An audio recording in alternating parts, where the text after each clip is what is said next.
Bismillahirrahmanirrahim.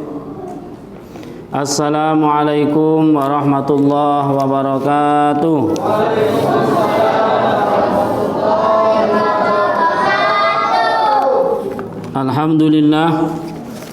Alhamdulillahilladzi arsala rasulahu bil huda wa dinil haqq liyuzhirahu 'alad dini kullihi walau karihal musyrikun.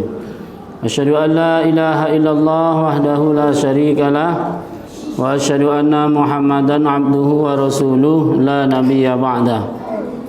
Allahumma salli wa sallim wa barik ala sayyidina Muhammad wa ala alihi wa ashabihi rasulillahi ajma'in.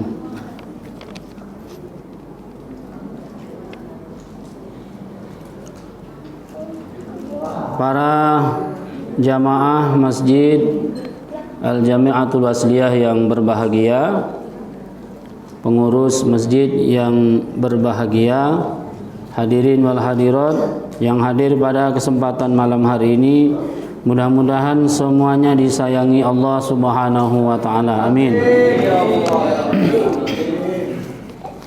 Bersyukur kita kepada Allah pada malam hari ini dapat berkumpul bersama dalam kegiatan pekanan kita. Setiap malam Jumat ini kita pengajian. Dan alhamdulillah malam-malam ini mungkin karena tak ada kenduri ramai. Alhamdulillah. Kenapa Bapak Ibu jamaah yang dimuliakan Allah? Kata Rasulullah sallallahu alaihi wasallam, ingatlah 5 sebelum datang yang 5. Irtanim khamsan qabla khamsin. Salah satu di antaranya adalah faraghaka qabla sulika. Lapangmu sebelum datang sempitmu. Selanjutnya kita bersolawat kepada Nabi. Allahumma salli ala Sayyidina Muhammad wa ala ali Sayyidina Muhammad. Qudwah dan uswatun hasanah, contoh dan suri tauladan untuk kita semuanya.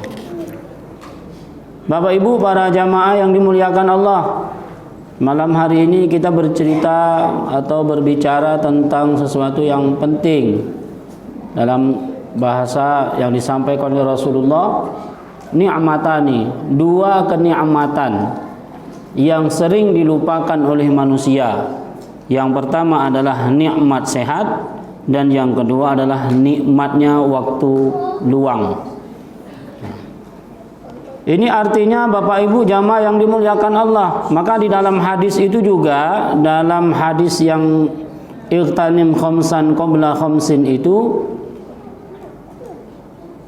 salah satu poinnya sihatuka, sehatmu, qabla saqamika, sebelum datang sakit gitu. Mumpung masih sehat. Jadi kan waktu sehat itu dan waktu luang yang sering manusia lupakan. Betul tak? Biasanya orang sakit itu banyak berzikir. Ada yang udah kena corona 15 hari kena karantina. Perasaannya mati misalnya. Yang dibuat sama dia ngaji dengan sholat.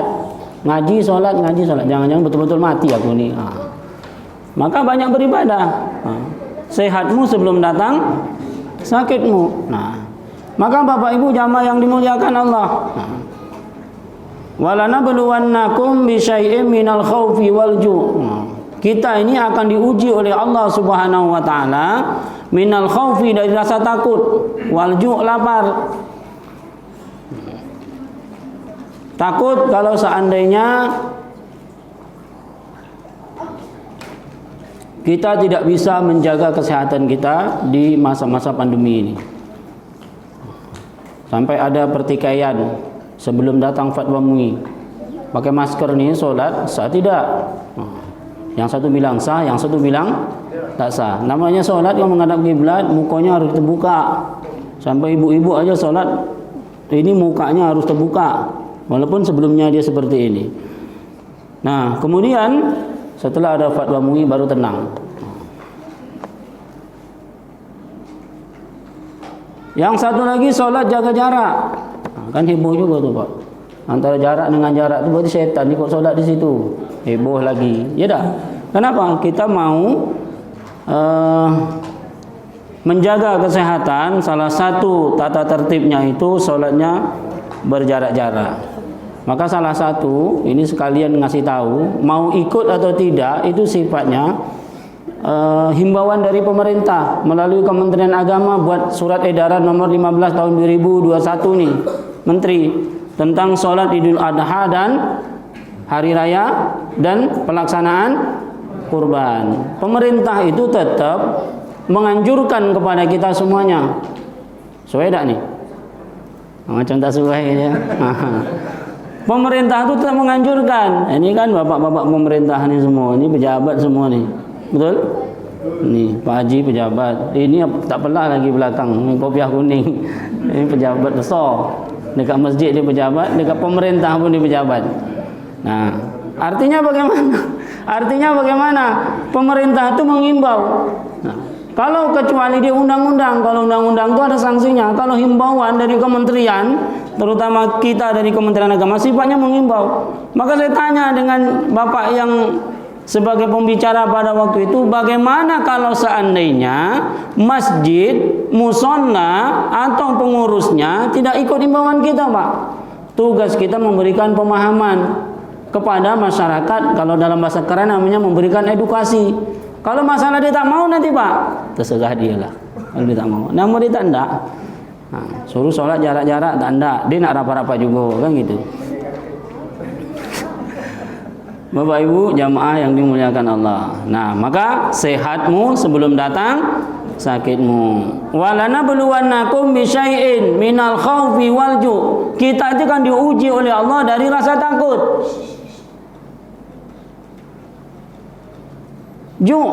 Lapar. Yang pertama dalam hadis tadi sehat dan waktu luang.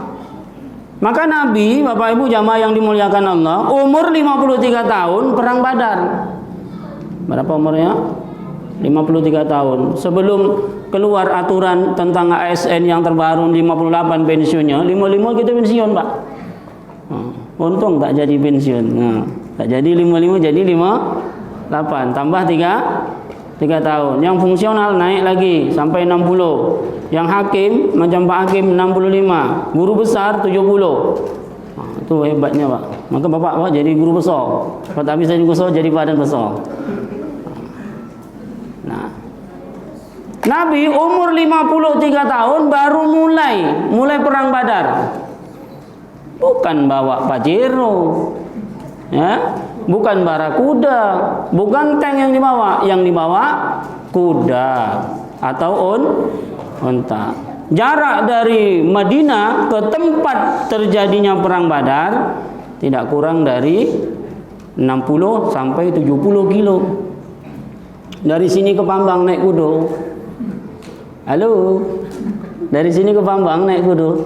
Kudu. Nah, nak pergi ke mana? Bukan ziarah berjalan-jalan, nak pergi berperang. Awak jalan kaki sampai ke simpang Lapangan Tugu semput. Saya main futsal lagi, Pak. Main futsal lagi walaupun 10 menit ya. Ya. Nabi umur 53 tahun perang Badar. Gimana hebatnya tuh, Pak? Awak 53 nih, Haji 53 Ji. Asam, urat, manis. Ini itu semuanya nak hinggap dengan kita. Nah, jadi ada trik yang dilakukan oleh Rasulullah kemudian disimpulkanlah oleh ulama-ulama kita. Salah satu di antaranya atau beberapa poin itu, yang pertama bahwasanya Nabi itu tidak bergadang. Kan ada nyanyinya, bergadang jangan bergadang. Lagu siapa tuh? Roma. Kata Roma jangan bergadang kalau tidak ada gunanya. Ada waktunya kita bergadang. Kapan? Jaga mayat. Betul? Jangan ditinggal tidur. Pasti ada yang bangun di situ menjaga bergilir-gilir. Apalagi waktu kita qiyamul lail, sib malam, jam 1 kita bangun, tidak tidur lagi. Begitu, Pak. Bagaimana cara Nabi? Nabi itu tidurnya tidak lama setelah sholat isya. Dalam bahasa sederhananya, Nabi itu tidurnya cepat, bangunnya juga cepat. Maka yang hobi tidur malam tuh, apalagi malamnya tuh cuman, maaf nih, kalau marah jangan tersinggung, kesinggung cepat mati. Yang main, ada yang sini hobi begitu, boleh, tak masalah, tapi jangan berlebih benar. Setiap malam pergi keluar, setiap malam buat macam itu. Marah?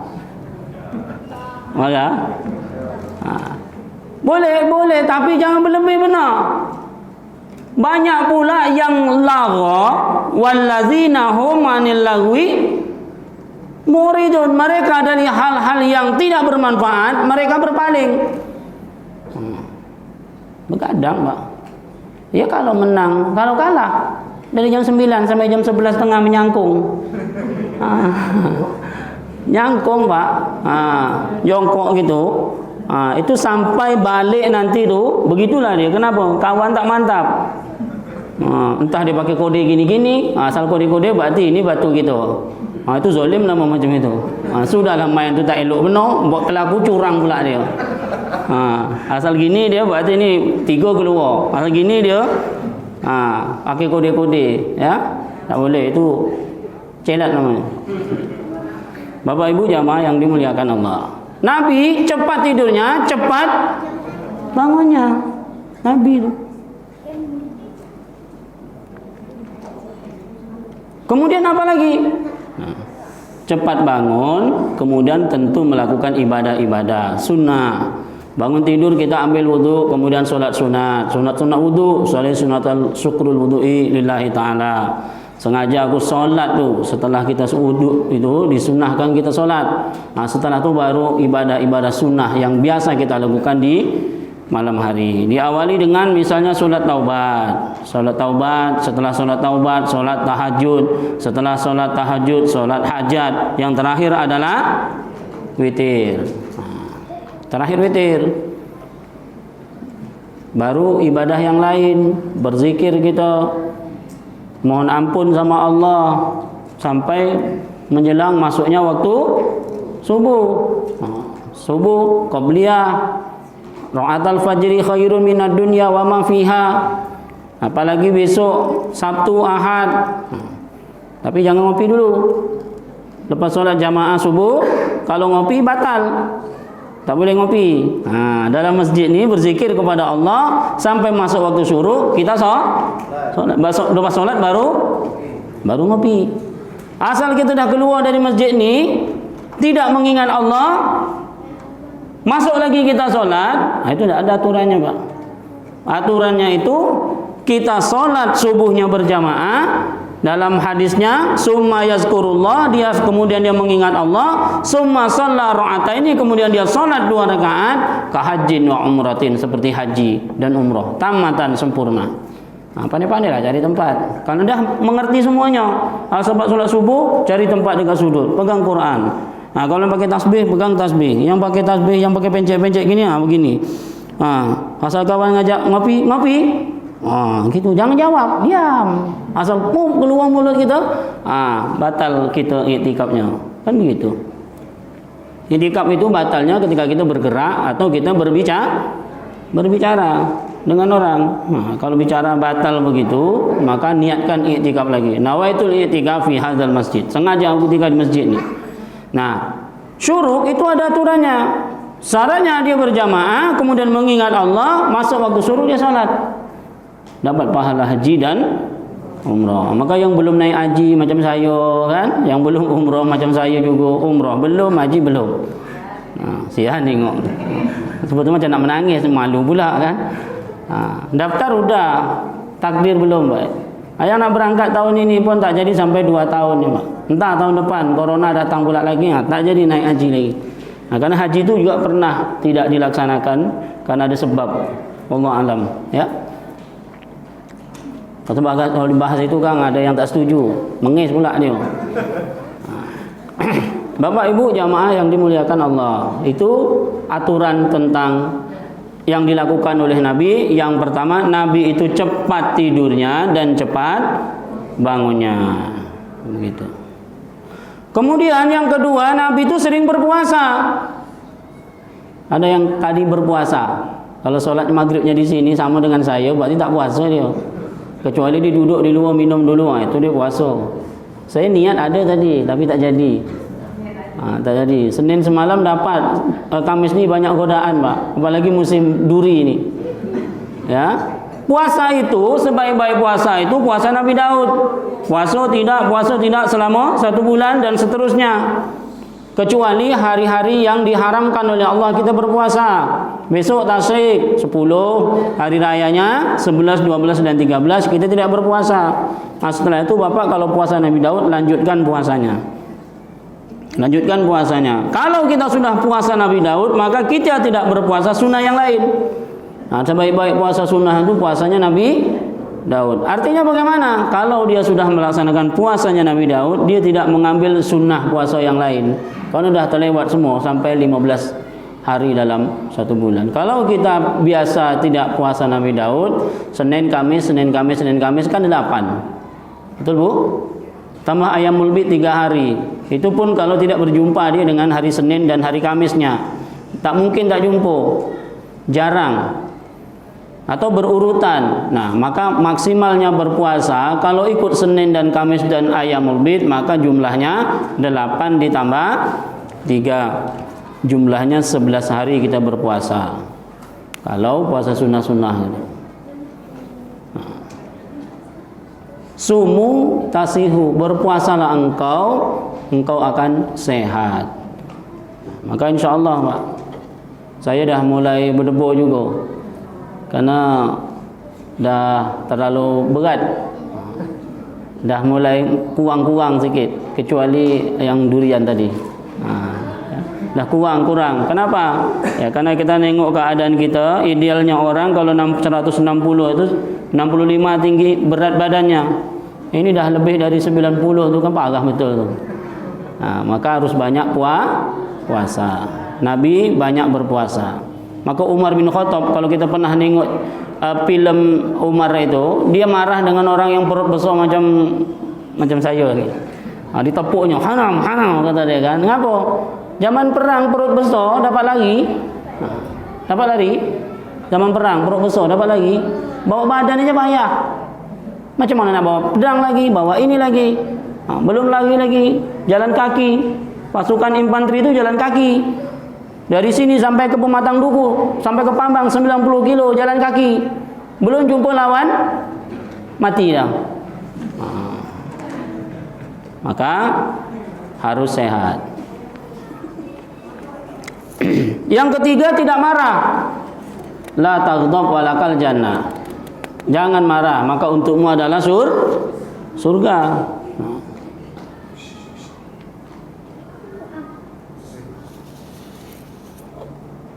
Jangan marah. Saya tak marah dah, geram aja. Ya. Jangan marah, maka untukmu adalah surga. Sahabat pernah meminta wasiat kepada Nabi, ya Rasulullah, berikanlah aku wasiat untukku, atau nasihatilah aku ya Rasulullah. Kata Nabi, jangan marah. Kemudian apa lagi ya Rasulullah? Jangan marah. Kemudian apa lagi ya Rasulullah? Jangan marah. Mungkin yang bertanya ni suka mengis orangnya. Kan ada ni kayak gitu ni yang suka mengis ni. Kalau ditanya nanti, misalnya Bob ni, Ustaz, apa nasihat untuk saya ni? Jangan suka ngopi. Apa lagi? Jangan ngopi. Yang ketiga, jangan. Berarti dia terlalu sering mungkin. Jangan marah. Jangan marah. Pak, apalagi udah mulai agak tua, marah itu bisa menyebabkan mati, Pak. Menyebabkan mati. Karena jantungnya bekerja terlalu keras. Jadi jantung ini kan memompa darah. Karena terlalu keras nanti kencang masuk ke otak gitu. Matilah. Dan ini banyak terjadi dan di depan mata kita kadang orang tengah marah-marah tuh tiba-tiba langsung kolap. Mati, tumbang, langsung mati. Jangan marah. Apakah Nabi pernah marah? Silakan ditengok. Jangan tersinggung. Kadang kita marah ini kan mau menunjukkan eksistensi kita. Ketua masjid marah-marah, dia nampak kalau dia ini ketua. Atasan kita marah dengan kita. Pernah kena marah? Bukan pernah, nyelaru. Nyelaru kena marah dengan atasan awak. Pakal kata dia kan. Jadi jangan marah. Marah itu bukan marah tapi memberikan arahan. Arahan tak masalah. Ini kalau marah tu dia sendiri, bukan kepada si bawahan yang kena marah tadi, tidak. Tapi kita sendiri ketika kita marah itu pesan Nabi jangan marah. Jangan marah, maka untukmu adalah surga. Kata Nabi, orang yang kuat itu bukan orang yang kuat dalam bergulat, tetapi orang yang kuat, kata Nabi, orang yang apabila dia punya kesempatan untuk marah, tetapi dia tidak melakukannya. Ada waktu nak marah itu, tapi dia tidak lakukannya.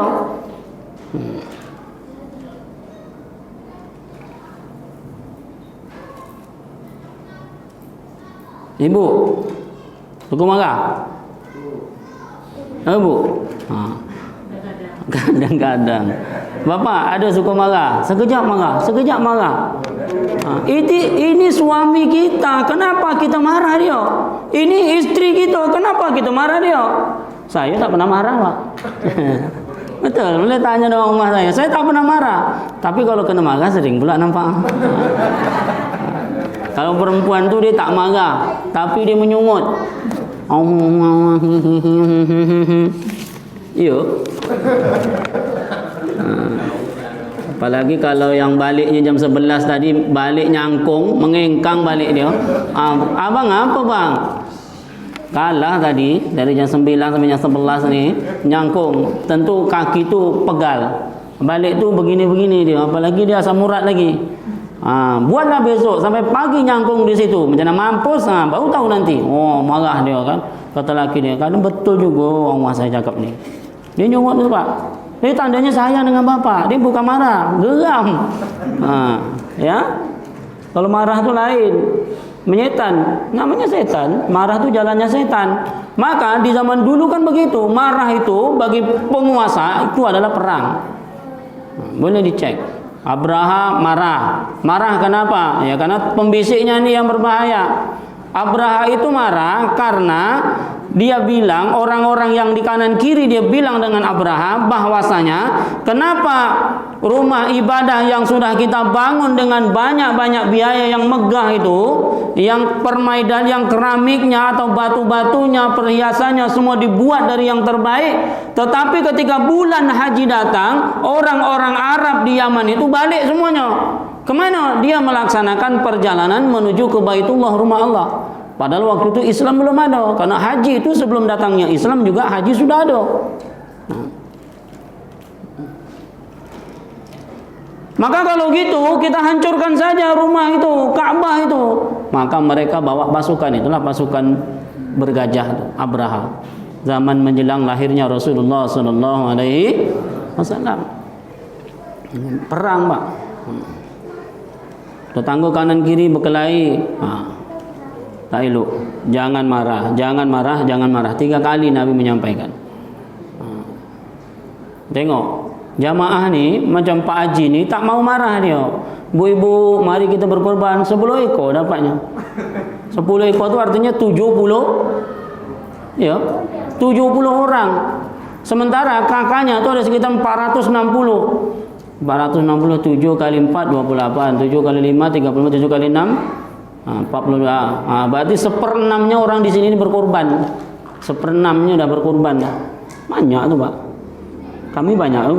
Kakak kami 230 yang berkorban 4 ekor. 7 kali 4 28, 200 lebih. Banyak kami berarti. Kami 10%. Betul? 230 7 ke 4 ekor. Ketua 400 lebih Nah, banyak kami sebetulnya. Nah, cuma di sini sapinya besar-besar. Nah, kalau sapi tempat kami makannya pakis. Kalau di sini kan lain, ya. Bapak Ibu jamaah yang dimuliakan Allah Subhanahu wa taala. Selanjutnya yang menjaga kebersihan. At-tahuru satrul iman. Itu hadis. At-tahuru satrul iman. Kebersihan itu adalah sebagian dari iman. Jadi kalau kita tidak bersih, maka separuh iman kita sebetulnya rusak.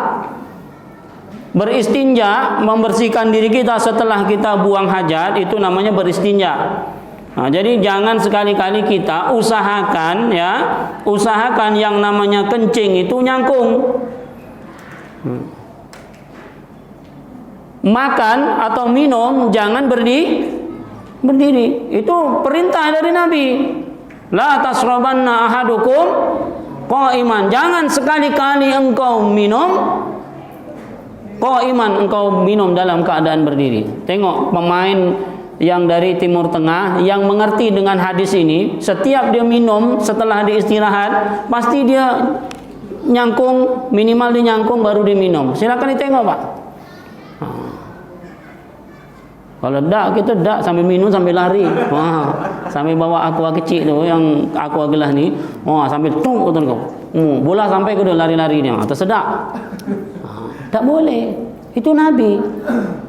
Tengok orang acara, mohon maaf nih, orang acara di ballroom hotel besar.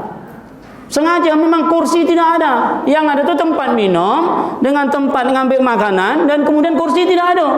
Akhirnya semuanya makan dan minum berdiri. Betul. Yang sering acara besar-besar nih, acara besar-besar di ballroom hotel bintang 5, bintang 4, bintang 5. Kebanyakan. Apalagi acara itu dihadiri pembukaan, dihadiri oleh beratus orang, 600-700 bahkan 1000 orang berdiri. Awak nak nyangkung, yang lain semuanya berdiri, macam lain pula rasanya. Tapi tidak, Pak.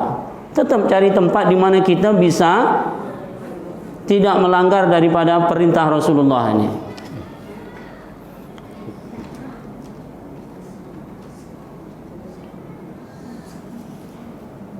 Menjaga kebersihan. At-tahuru, kebersihan itu sebagian dari iman. Bayangkan, satu tetes itu air kencing kita menetes dekat celana kita, dekat kain sarung kita, itu tidak sah solat kita, Pak. Berat. Maka caranya itu sudah disunnahkan, diajarkan oleh Rasulullah SAW. Itu baru kebersihan itu. Bangun tidur pasti siwak. Kalaulah kata Nabi tidak memberatkan siwak ini, maka akan aku wajibkan siwak ini. Hadis. Siwak. Sekarang gosok gigi. Cobalah bapak satu hari tak gosok gigi, berbual dengan kawan, maka tak pengsan. Apalagi lepas makan dian, makan jering, petai, tak gosok gigi, artinya kita tidak menjaga kebersihan, ya. Makanya masjid kita ini harus bersih. Kalau kurang bersih, honornya berarti kecil. Honor petugas kebersihan. Masjid Istiqomah itu petugas kebersihannya berapa orang? Maka harusnya bersih. Kalau masjid kita tidak bersih, naikkan honornya. Masjid Istiqomah itu imamnya cantik, gajinya besar. Betul tak? Coba imam sini gajinya 8 juta. Tak ada kemana, masjid itu ditunggu dia. Mam tak kemana-mana. Dah, aku ngaji kata dia. Cukup duitnya. Ini awak mam gratis. Asal mekik sikit tersangkur suara. Kenapa letih, Pak? Maka kalau mam tu tercekik sikit, biarlah mam gratis lah pula.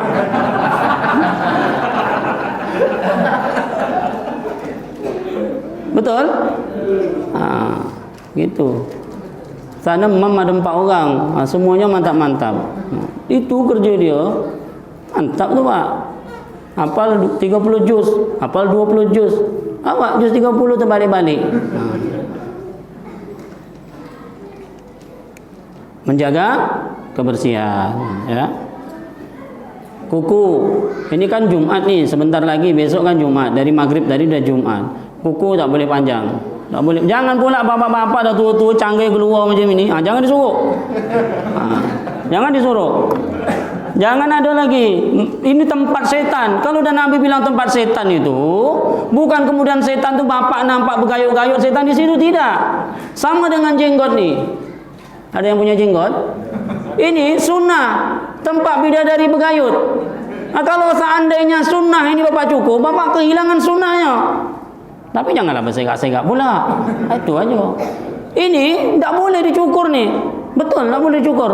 Jadi kalau mau dirapikan terserahlah. Kalau rapi ini memang hilang betul tak ada. Kumisnya tebal, ini tak ada. Nah, itu melanggar sunnah. Nah, jangan marah. Bukan masalah bapak janggut ini tidak. Itu sunnah. Nah, rapikan. Jangan bersegak-segak. Tapi kalau bapak sengaja membuang dia nih, berarti bapak menghilangkan pahala yang seharusnya ada di janggut kita nih. Paham? Maka harusnya kalaupun kita tidak mengapu-ngapu, jenggot ini jadi pahala karena dia sunnah. Sunnah itu kan berpahala yang mengerjakannya, tidak berpahala yang meninggalkan. Nah, kalau janggutnya sudah dicukur sama dia, berarti kan sunnahnya hilang. Betul? Nah, sekarang dia segitu. Tak usah diganggu dia. Kalau mau saya dekat sini rapikan. Ini kan begini ya, kan tak sedap dirapikan dia. Ini sunnah, Pak. Makanya saya tak buang walaupun 2 ketul je. Kan tak elok benar kadang ni. Tak masalah, ini sunnah. Ya, Bu. Ibu suka yang berjanggut atau yang suka yang butak-butak? Janggut ni sunnah. Bangga ibu kalau suaminya tu banyak janggut, kemudian dikasih wangi-wangi, minyak wangi kan. Ini jangan pula janggut berkutu. Dah 5 menit lagi. Okey. Menjaga pola makan. Nabi itu, Pak. Nabi tak pernah makan setelah solat Isya sebetulnya. Tapi saya belum makan sekarang ni. Ya, Nabi itu tidak makan setelah solat Isya. Sebetulnya makan tu sebelum maghrib, Pak. Awak maghrib benar masih di jalan. Betul? Makan tu sebelum maghrib sebetulnya. Tanyalah orang kesehatan sini. Yang mana yang orang kesehatan? Ini dokter. Ya, tanya dia.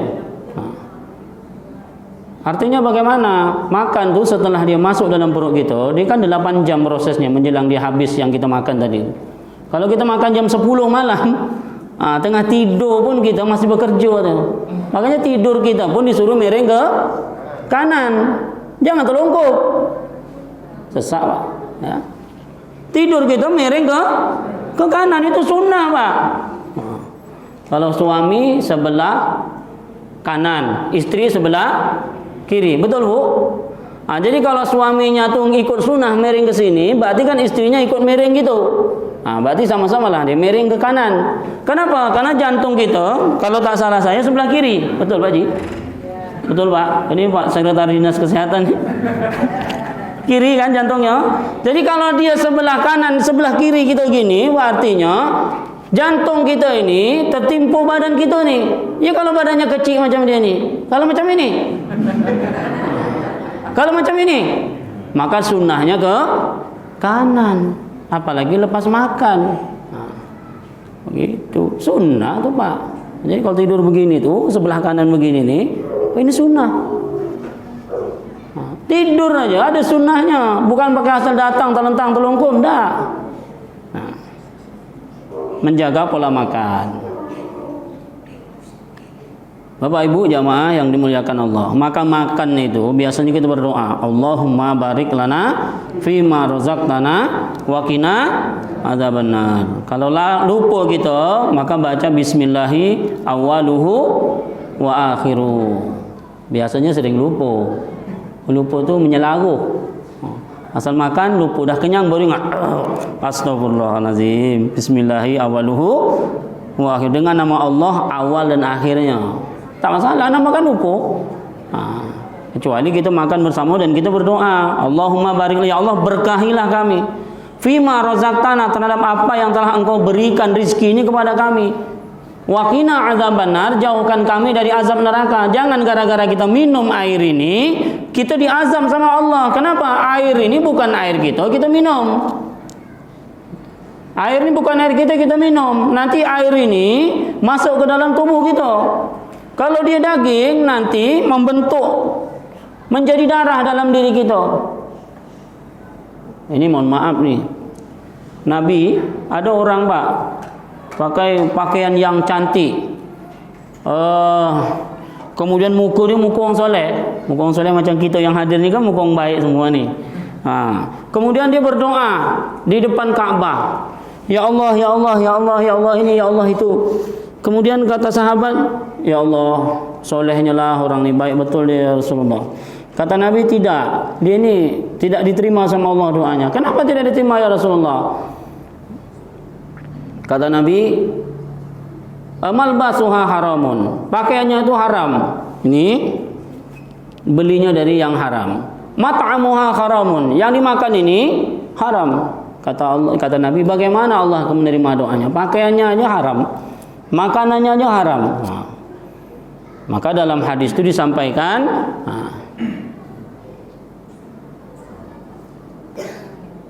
bahwasanya ayyuma lahmin nabatat min haramin fannaru aula biha. Mana-mana daging yang tumbuh dalam diri kita ini nabatat min haramin, tumbuh dari yang haram, fannaru aula biha, maka neraka lah lebih utama untuknya. Maka dibakar besok Pak, Bu. Bakarnya dengan api neraka. Nauzubillahi min dzalik. Maka yang kita makan itu harusnya yang memberikan keberkahan kepada kita. Ingat aja yang kita makan. Maka makan dalam arti, maka sakit itu ada bahasanya fi qulubihim maradun. Di dalam hati mereka itu ada penyakit. Jadi kalau orang penyakit hati namanya marad. Fazadahumullahu marad, maka Allah tambah penyakitnya, penyakit dalam hatinya. Kalau penyakit yang sering kita nampak secara zahir itu namanya daun, dawaun, obatnya dawaun. Penyakit namanya daun. Tapi kalau penyakit hati namanya marad. Fi qulubihim maradun fazadahumullahu marad. Dalam hati mereka itu ada marad, macam penyakit dengki, hasad, tak suka, nengok orang ni kemak aja muka dia, itu penyakit hati tu Pak. Kalau penyakit yang lain itu yang penyakit medis. Bapak Ibu jamaah yang dimuliakan Allah Subhanahu wa taala.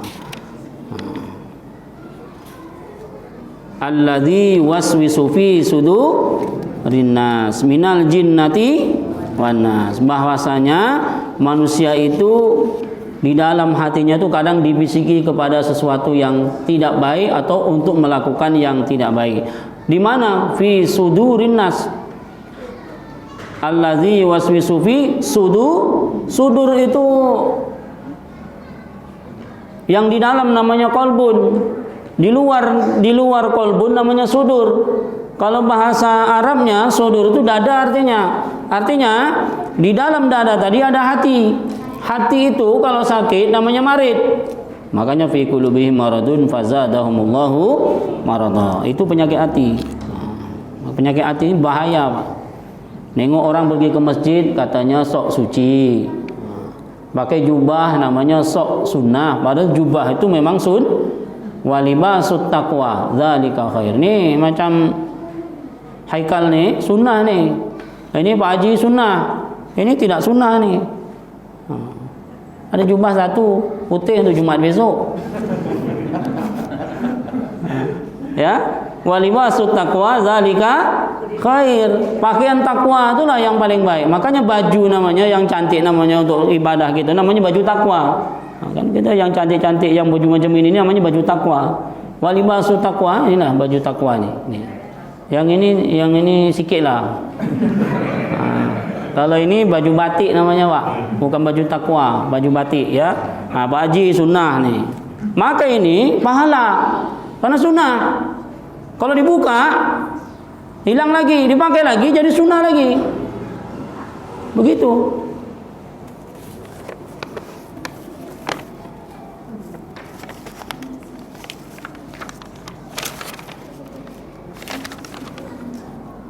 Terakhir bukan terakhir, hampir terakhir, berolahraga. Pensiun olahraga. Tak ada lagi nepuk. Pak Haji tak ada nampak jalan sore. Kalau jalan sore jumpa, awak balik kantor dia dah jalan kaki. Tu. Siapa lagi? Pak Haji yang depan ni, Pak Haji Joni sering bawa orang rumahnya. Pagi awak masuk kantor, dia balik jalan. Tu olahraga Pak.